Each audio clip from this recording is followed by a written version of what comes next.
Can't Escape the Magic by Art Fox. Chapter 6. The two boys tiptoed their way down the dark cavern hallway toward the cell. Noct cast darting glances at every intercrossing hallway. "If we get caught, Master Fatima will beat us senseless."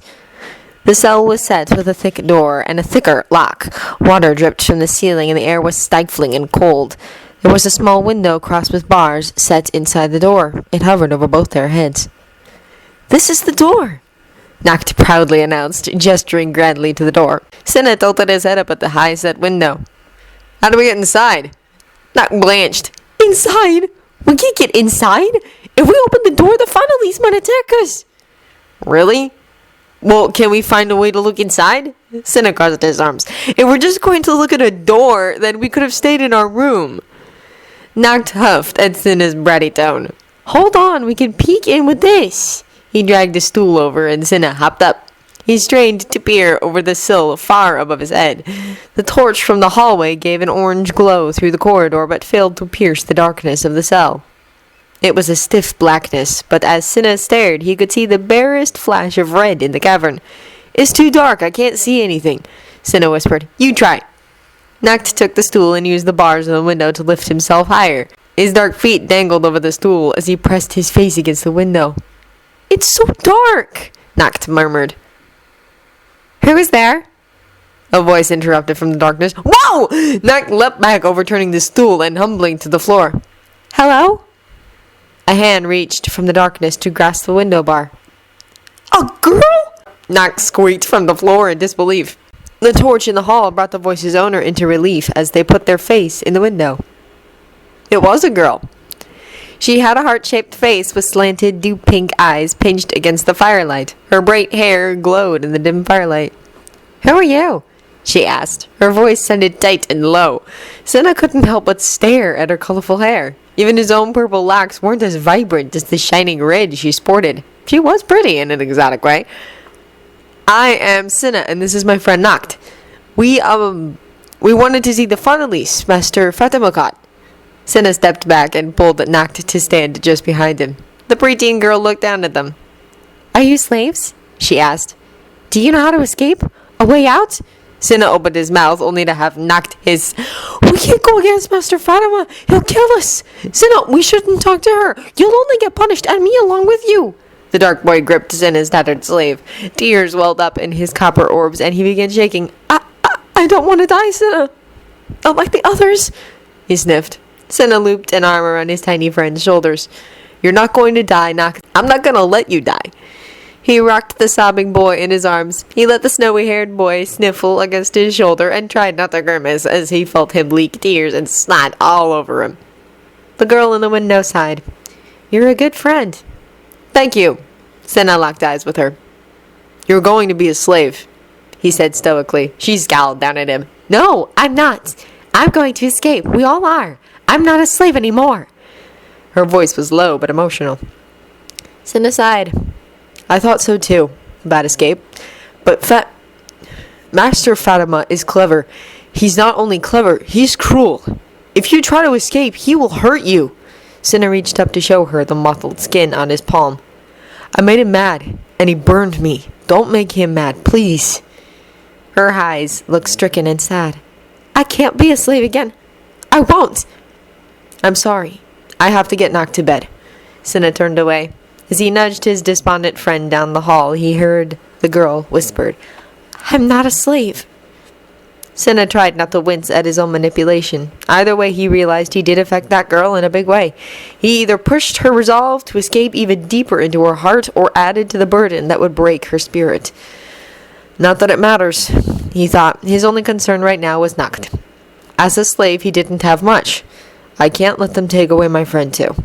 The next morning, Cinna and a puffy-eyed Noct were carrying bowls of steaming gruel to the prisoners' cells. The same boy from the day before smiled at Cinna. "Good morning! Do you feel better today?" Cinna cast a weary glance at the boy. "Yes." The boy continued to smile easily at the shorter boy. "Are you a slave, then?" "Yes." The response tasted ashy on his tongue. His pride as a Gryffindor roared in indignity. "Were you caught by bandits, too?" Aladdin tilted his head. "No, I was sold by my mother's boss." "Why?" I made it hard for her to work. Cinna shrugged. That and Queermere hated him for some unfathomable reason, but that was better left unsaid. What did your mother do? She was a prostitute in an upscale brothel. A part of Cinna still felt a smidgen of shame when he announced this. Undoubtedly, it was his former British sensibilities quaking. You mean one of those pretty ladies in the red light district?